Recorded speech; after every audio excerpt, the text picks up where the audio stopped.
This is Brother Kadash. I want to give all praises to Yahweh, Bahashim, Yahushai, Bahashim, Kakadash. That were honors to the apostles of great millstone. Peace, blessings, honors to all the brothers in this truth. This is going in on the nukes. And I was just sitting here on a Sabbath day, just watching Ancient Aliens. You know, you're supposed to be studying and stuff like that, giving to the Lord on the Sabbath day. So I sometimes watch Ancient Aliens because it kind of goes into the chariots sometimes. So if I'm reading verses on the chariots just to get into the spirit, I might watch this.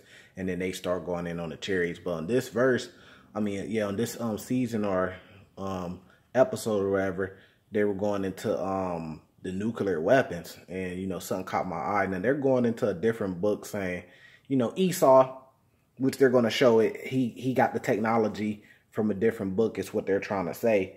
But we know everything comes from the Bible. You know, everything comes from the scriptures. So I'm actually, let me just pull this verse real quick. This is Revelation chapter 13, starting at verse 13. It says, and he doeth great wonders, Slaki. He doeth great wonders, so that he maketh fire come down from heaven on the earth in the sight of man. So did he make a asteroid come out the sky on the sight of man? Is that what they use in war today? When a country goes against another country, they make asteroids come down on another country? No, it's talking about nuclear weapons, missiles, rockets, you know, ICBMs.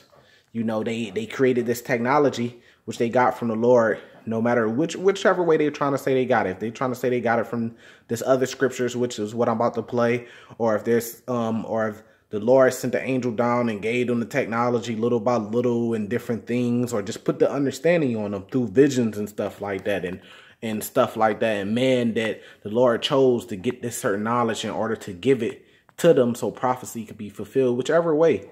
But he's causing fire to come out the heavens and on the side on the earth in the sight of man. That's talking about nuclear warfare. I mean, come on. Verse 14, he deceiveth them that dwell on the earth by the means of those miracles which he had power to do in the sight of the beast, saying to them that dwell on the earth that they should make an image unto the beast which had the wound by the sword and did live. But the thing is, it's like, and then, you know, you go into the rest of Revelation 13, which it gets into the mark of the beast. But the thing is, it's like, when he causes that fire to rain in the sight of man, it's the same thing when he did to Japan, the two cities in Japan, when he bombed them. You know, it kind of stopped the war because the rest of the nations was afraid. You know, they kind of respected Esau after that. You know, they was like, okay, he has the power to do this. So that's what it means when it's like he deceived them that dwell on the earth by those miracles, because during the time that nobody had that. So it was almost like a miracle that they could make fire come out the sky by a nuclear weapon or an atomic bomb at that time in the beginning and kill millions of people just like that in an instant. That's like almost like a miracle. If you didn't know no better, like, well, even if you do know better, you would say, oh, that's godlike power. Yeah, it is godlike power because it comes from the Lord at the end of the day. All that technology comes from the Lord. But yeah, you'll be like, man, that's like a miracle. That's like godlike power. They got the power. Which they do have the power right now because we in Esau's kingdom, but his kingdom is coming to an end. The Lord's going to use those nukes and those so-called miracles. He's going to use those nukes against them. Their own weapons he's going to use against them. And then that's where you have the second death coming by fire and brimstone. So let's let this play. It can be made that the knowledge of, for example, the atom is contained in a book. Yes. That is at least 2,500 years old. And some stories say that it was given by an otherworldly being. Yes. Okay. Even Robert Oppenheimer, who was the father of atomic bomb, was fascinated by this book. Really? Wow. Yes. Okay, that's interesting. So the father of a so-called father of atomic bombs. Technology really been around forever, though. Jornada del Muerto Desert, New Mexico, July 16th, 1945. In the middle of the barren Alamogordo bombing and gunnery range, scientists detonate the first man-made nuclear weapon. So let's see who this guy is. The destruction was comparable to no other weapon known to man. Edomite.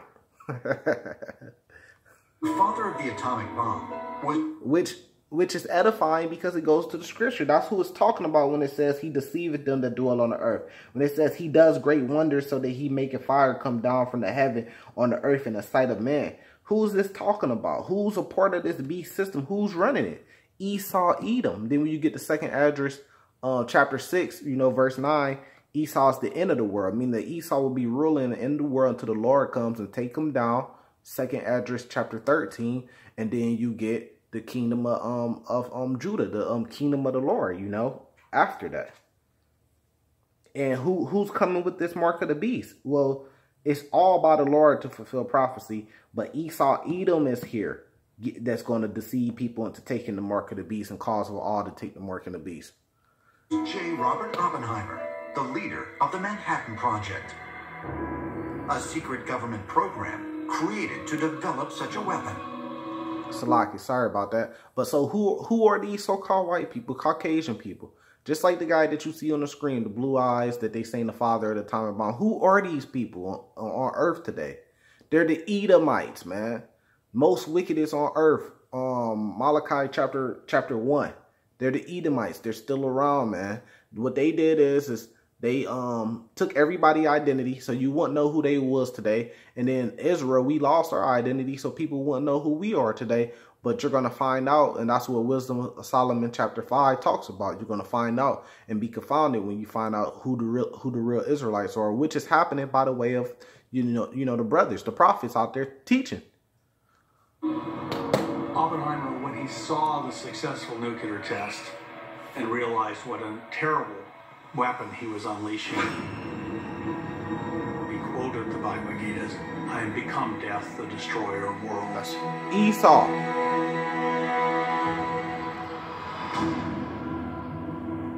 Oppenheimer's interest in ancient Sanskrit literature began while he was a professor at the University of California, Berkeley, and was introduced to the texts by renowned scholar Arthur W. Ryder. Under Ryder's tutelage, Oppenheimer extensively studied the Vedic scriptures and became proficient in Sanskrit. According to his biographers, he kept a hardcover of the Bhagavad Gita on his bookshelf and was known to give copies away to his friends as gifts. One of the ideas that's deep within the Vedic scriptures, the Bhagavad Gita, is the idea of duty. He felt it was his duty to do this, even though it would be a terrible thing, he realized, to develop this new nuclear weapon. And I'm going to leave it there because, yeah, it's his duty because the Lord put that spirit on him to fulfill prophecy. And, yeah, you think, the #1 selling book, the biggest book of all time, still relevant to this day, the Bible. So if he's going to those other books, you think he wasn't going into the Bible too? Of course he was. Where you could get, where if you get the understanding, the Lord give it to you, which the Lord probably did give him the understanding of certain things to break down, this nuclear technology and stuff like that. And fascinated to him because the Lord put the spirit on him. It's all to fulfill prophecy. And when you look at Esau, Edom, you could tell, like when Malachi 1 says he's the most wickedest on earth, you could just look at him and see. I mean, the Lord say you're supposed to grow your beard. You're not supposed to shave your beard bald. The man got a clean shaved face. The Lord say, do not kill. The man making atomic bombs, nuclear weapons that could kill millions of people, innocent people, in the flash. Because when a country go to war, it's really the military on the military, but they going to go bomb innocent people, like they did in Japan. So they are actually condemned by these things they did. And that's when you get to Obadiah 1, they're going to have to pay for all these things. And that's why they're going to be wiped out. Here's Revelations chapter 6. Verse 12, and I beheld when he had opened the sixth seal, and lo, there was a great earthquake, and the sun became dark as sackcloth of hair, and the moon became as blood. Right? And the stars of heaven fell into earth, even as a fig tree casts her untimely figs when she is shaken of a mighty wind. And the heaven departed as a scroll when it is rolled together, and every mountain of the island were moved out of their places. And the kings of the earth, and the great man, and the rich man, and the chief captains, and the mighty man, and every bondman, and every free man, hid themselves in the dens and the rocks of the mountains. And said to the mountains of the rocks, fall on us, and hide us from the face of him that sitteth on the throne, and from the wrath of the Lamb. For the great day of his wrath is come, and who should be able to stand? So that goes back to what I said earlier. The Lord's going to use that same technology that he gave them. He's going to take it, and he's going to use it against them. And then that's when you're going to have, man, you know, run into bonkers. Run into the dens like this, say, trying to hide. And they going to know that it's coming from the Lord, because that's why they saying, look, hide us from the Lord, from the one that sits on the throne in the wrath of the Lamb, because he's coming with great wrath, you know. And the heavens departing as a scroll, you know, that's like when you get your mushroom cloud. Here, let me try to find one real quick. First Thessalonians. Dang, I got one arm up trying to hold this camera. Slacky for that. But yeah, you know, that's when you man, here, let me try to find this real quick. This is 2 Thessalonians chapter 1, verse 7.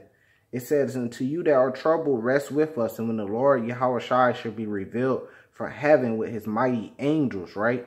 And a flaming fire, taking vengeance on them that know not God and that obey not the gospel of the Lord Yahushua. So that goes into the same thing of Revelations chapter 6. You know, the wrath of the Lamb. You know, he's taking vengeance. And we know Esau, Edom is the most wickedest on earth. So he don't know the Lord. So the Lord coming back with a flaming fire. It keeps talking about this flaming fire. Flaming fire is going to do this and going to do that. It's going to be all done by this nuclear warfare. That's why I'm bringing this out, just to edify. You know, it caught my attention. It says it in Malachi too, since we were talking about Malachi here. Let me try to get to that one. Malachi chapter 4. Verse 1, it says, for behold, the day cometh that shall burn as an oven, and all the proud, yea, and all that do wickedly shall be stumbled, and the day that cometh shall burn them up, saith the Lord of hosts, that it shall leave them neither root nor branch. So what is it keep talking about? Stuff going to be on fire. Stuff is coming with a flame. You know, stuff is going to burn them up. Well, it's going to be by this nuclear warfare. You know, start off atomic bombs, upgraded to what we got today is these nuclear weapons. You know, they're not there for no reason. They will be used, and millions of people are going to die from it because they don't, like 2 Thessalonians 1 said, they don't know the Lord. They not following the gospel, you know. So I'll let a little bit more display if I could get it to Salaki. New nuclear weapon. So he believed he was part of a cosmic cycle, and we had to do this to advance. Perhaps he knew that by developing the atomic bomb, we were actually reconnecting with technologies that we had been exposed to many thousands of years before. One of the key ideas found within the Indian texts is the concept of the cyclical nature of existence. That once we complete a cosmic cycle, it just begins once more. Oppenheimer himself came to see that he was, in a sense, fulfilling some ancient destiny, and that this weapon could ultimately be used to stop a major war, which is exactly what happened. It totally broke the momentum of World War II. In that sense, he was seeing that he was in some way fulfilling a destiny that came to him from a seemingly supernatural source, i.e. Now they getting into some other stuff, but either way, you know, he's right about it, but he don't even know, you know, he's probably back here on earth in the reincarnation. But if the Lord did put the spirit on him to bring, you know, the first atomic bomb and all that, he don't even know that really he is fulfilling prophecy, you know, and it is coming to him and by the Lord, and he don't even know what the full spectrum of that is. Not just to fulfill prophecy of atomic bomb to stop the war because they showed off their power and people got scared of them. Other nations were scared. No, it's really to your destruction. Because at the end of the day, it's going to be a checkmate. The Lord going to come and he going to use that against them and catch them slipping. And he going to use that against them. And that's really going to be their death right there. That's what's going to take them out. You know, the Edomites that do get to hide in those dens and those bunkers, like Revelation chapter 6 say, you know, they're going into slavery. They're going to be the first ones into slavery. And then after that, you have Obadiah chapter 1, which gets into, you know, how they're going to be took out from there. You know, none of them going to be remaining. You know, every single one of them should be cut off. You know, so that's going to happen too. Here, let me see. What's that? 1 Thessalonians chapter 5. All off the top of the head because I just was watching this, just seen this, ain't even put no lesson together. It says, 1 Thessalonians chapter 5, verse 1. But of the times and the seasons, brethren, ye have no need that I write unto you. For yourself know perfectly that the day of the Lord so cometh as a thief in the night. For when they shall say peace and safety, the sudden destruction should come upon them, as travaileth upon a woman with child, and they should not escape. Right? But the thing is, it's like, you know, how they trying to say, well, it was prophecy basically for him, fulfillment for him to come with this atomic bomb and it stopped one of the wars from happening and stuff like that. So they going to be saying, oh, it's peace and safety, peace and safety. And even today they're saying it's peace and safety. They got peace treaties and deals and stuff like that with the so-called Israelis and the other nations over there, the Arab nation, Ishmael nations over there and stuff like that. And, you know, people happy that Joe Biden just got in office thinking he's going to go back into peace treaties and nuclear weapon treaties with Iran and stuff like that. And they coming with the vaccine and everybody's going to be like, okay, we got the vaccine. Everything can go back to normal. And then sudden destruction going to come upon them, man. And all hell going to break loose. War is going to break loose and nuclear weapons will be used, you know. So I'm going to leave it there. Salvation to the elect. Shalom.